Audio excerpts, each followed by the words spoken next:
Well, congratulations on American Gangster. Thoroughly enjoyed it. Cool. And that's number 3 with Ridley. That was the third, but we just finished the fourth together. Oh, really? And I think later this week we get the script for the fifth. Oh, okay. Which is going to be shot between January and June next year. So you're not in danger of getting fed up with each other anytime soon? No, it just gets better. Really? As time goes on. We just sort of understand each other more, and you know, we both know each other to be kind and generous people, regardless of how the world may describe us. And you know, we know that. Well, I know I can rely on him as a visual artist, and he can rely on me to know my lines. So, you know, well, you obviously got a good start. A cracking relationship. Do you always see eye to eye on everything? Do you have any sort of creative differences? Well, of course we do. You know, How but do they pan out? that's great part of the relationship. You know, Yeah. but we don't have creative differences that we feel we need to argue them through as such. You know, he knows that if I bring something up with him that even if he doesn't see it to start with, that he might if he thinks about it for a while. And I know the same thing. I mean, sometimes he'll say things to me which appear to me at first blush to be, you know, miles and miles away from what we're doing. But I know if I think about it long enough, I'll get his perspective. Well, one of the great pleasures in the movie for an audience is to see you go head-to-head with Denzel Washington. He's obviously another very strong-willed man. I mean, how was that working with him, acting Right. I mean, against a man we like that? became friends in '95 when we did a movie together called Virtuosity. So, you know, it's definitely one of the attractions of doing the film was to get to work with, you know, a mate. And I knew, regardless of the loss of innocence we might have both had in the previous 12 years since we worked together, the first time, that we were still friends and we still had a really easy communication. So that is, you know, by and large, what you're looking for every time you make a film. Can you communicate? You know, so. I'm thinking specifically of a scene towards the end where you do actually sit in front of each other for the first time, you know, share a cup of coffee. Was that sort of opened up to let you improvise and just go with it? Yeah, well, the setting was there, and Ridley put 3 cameras in there, so 2 shot and 2 singles. And we had a conversation about it earlier in the day, and there was sort of a weight of evidence that I thought was missing, you know. So I'd done quite a bit of work going back through with the original case against Frank Lucas, and also as specific to our film, what elements of Frank Lucas's life we'd shown. And I said to him that, you know, I'll present you that case, you know, and I'm aiming to paint you into a corner, mate. You said that to him beforehand? Yeah. So we'll just see how you go, you know. And he's like, cool, you know, I'm big bad Frank, I can deal with it, you know. But it was a very interesting situation to be in as to where he displays his point of frustration and where he tries to come back on Richie, who at that point is the prosecutor of the case. And I think in that 8 minutes or whatever it is that you have this, you know, incredibly detailed and complex relationship between these 2 men and 2 completely different points of view. But did he throw you a few curveballs during, you know, when it was shooting that you weren't expecting? we only did 3 takes, man. Oh, really? That was it? That was it. Yeah. I mean, when you're shooting like that, so everything that happens, so whatever you, like now, you know, there's 2 cameras, so whatever you say, I respond to, whatever I respond, you respond to, you know.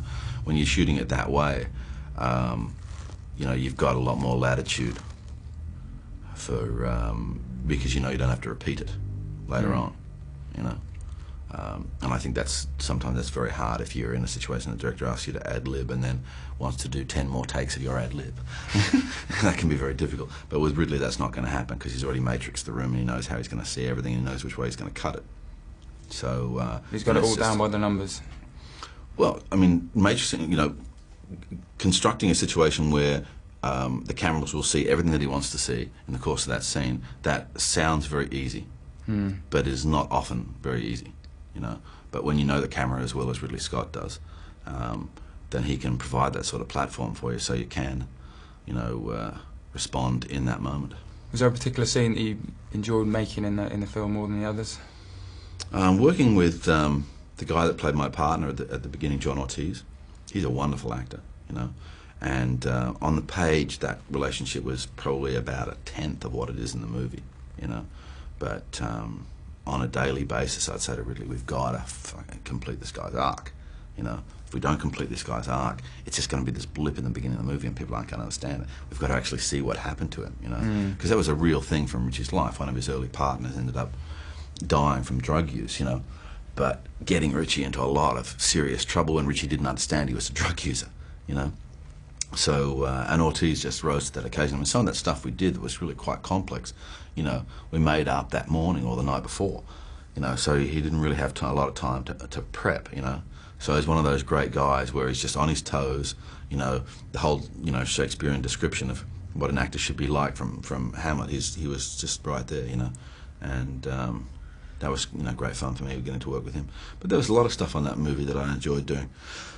You know, it's sort of, it's definitely the role in the movie without glamour. So, you know, trying to actually construct that real life of Richie's and the sort of, and the things that make up who Richie is as a bloke, that was very interesting for me. I was going to say, I mean, what are you looking for now in the roles that you choose at this stage of your career? Anything in particular? No, I don't have a list, but I know it if I see it. It's that simple. Yeah. Yeah. Okay, superb. Is that it? I guess so. Give him another minute, he'd be right. Oh, he's a good man. This is why they're running late. You shouldn't even bother standing. I heard there was talk that Denzel had met up with Frank and sort of run through a lot of stuff with him, and he bought him a nice present. Yeah, I've heard that, but I didn't see the evidence of that. I haven't actually talked to Denzel to see if that was real. Okay. Did you meet up with? Yeah. Spent a lot of time with Richie. Did he get a present? Yeah, he got my performance in the movie, honouring him as a man. Superb. Yeah. And with all those really good-looking girlfriends, you know. You say that again? Yeah, no, it's you know, but Frank is he's a much damaged man. You know, he's got a lot of physical ailments that prevent him from walking properly, and his hands are very twisted up and everything. And Denzel, coming from his perspective, you know, as a God-fearing man, sees that as a direct result of the things that he did, you know, and sees that his long life having to live with those sort of physical ailments, you know, is his punishment, you know. You know, that's his perspective on it, you know. Richie Roberts probably could have had himself a really easy life, you know, and made a lot of money and all that. Think he was an idiot for turning down that million? Oh, not at all. Not at all. You got to do you got to hold true to the things that you believe in. And I think ultimately Richie has a more satisfying life because he was able to turn away from that benign corruption that, you know, affects a lot of people in a position of responsibility, you know. And also as a criminal defence attorney, you know, there's a lot of easy ways to make money in that job too. But he's tended to hold true to his basic ideologies, you know, and if somebody needs a hand or somebody needs a voice or an advocate, you know, and doesn't have any money, then Richie's the man for them, you know. And so there's a lot to love and respect about Richie Roberts, the person, you know, and who he's developed into and stuff, you know, which I didn't know about until I met him and started hanging out with him, you know. But I, you know, at a certain point decided that I really liked who he was as a bloke, and he really should be honoured. Just to finish, just as a little tease, can you tell us a bit about the next project you're going to be working on with Ridley? Well, I play what Ridley describes as the physical embodiment of American foreign politics. So it's a small ask then? Yeah. And when you see a picture of the character, you'll probably get a laugh out of that. It's a CIA movie. It's a contemporary film about what's going on in our world at this point in time. And again, I get to work with somebody that I worked with a long time ago. I did a movie with Leonardo DiCaprio when he was 17, when he was a virgin, mate, you know. And now he's a leading man and Oscar-nominated performer and all that sort of stuff. And it was lovely to find out that underneath all of that stuff, he's still the same kid that we had a lot of fun with, you know. And what was cool for us was, like, you know, just remembering all the practical jokes I played on him when he was a kid, you know, which is all really, it was kind of kind stuff, it wasn't negative stuff, but he was particularly pleased that I remembered all that stuff. Yeah. You want to tell us about one of the jokes? Well, you know those little Evian bottles, little spray bottles? for about 3 weeks, right, once or twice a week, I'd walk past him in the makeup chair, pretend to sneeze, and squirt him in the back of the neck. So for 3 weeks he thought I was the most disgusting pig he'd ever come across. And, you know, I was like lacing him with my snot a couple of times a week, and he just couldn't fucking stand it, you know.